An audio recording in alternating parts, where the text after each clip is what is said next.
Hello friends, നമ്മുടെ പുതിയ വീഡിയോയിലേക്ക് എല്ലാവർക്കും സ്വാഗതം. എല്ലാവരും സുഖമായിട്ടിരിക്കണമെന്ന് വിശ്വസിക്കുന്നു. നമ്മുടെ ഹെൽത്തിനും അതുപോലെ തന്നെ ഫെയർനെസ്സും സ്കിൻ ഗ്ലോ ഒക്കെ ഉണ്ടാവാൻ വേണ്ടിയിട്ടുള്ള ഒരു സ്മൂത്തി റെസിപ്പിയാണിത്. അപ്പോൾ അതിനായിട്ട് ഞാനിവിടെ പഴുത്ത പപ്പായ എടുത്തിട്ടുണ്ട്.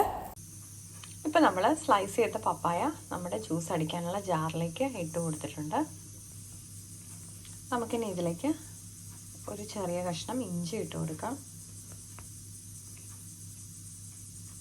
അതുപോലെ തന്നെ ഇതിനകത്തോട്ട് ഒരു 3-4 കുരുമുളകും കൂടെ ഇട്ട് കൊടുക്കാം.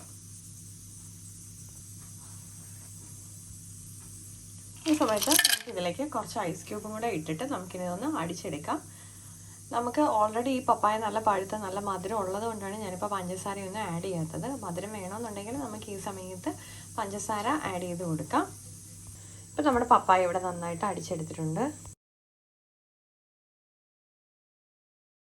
അപ്പോൾ നമ്മുടെ ഹെൽത്തി സ്മൂത്തി ഇവിടെ റെഡി ആയിട്ടുണ്ട്. അപ്പോൾ എല്ലാവരും ട്രൈ ചെയ്ത് നോക്കണം. നമ്മുടെ സ്കിന്നിൻ്റെ ഗ്ലോയ്ക്കും ഫെയർനെസ് കൂട്ടാനും ഒക്കെ വളരെ ഹെൽപ്ഫുള്ളാണ്. അപ്പോൾ എല്ലാവർക്കും ഇഷ്ടപ്പെട്ടിട്ടുണ്ടെന്ന് വിശ്വസിക്കുന്നു. മറ്റൊരു വീഡിയോ കാണും വരെ നന്ദി, നമസ്കാരം.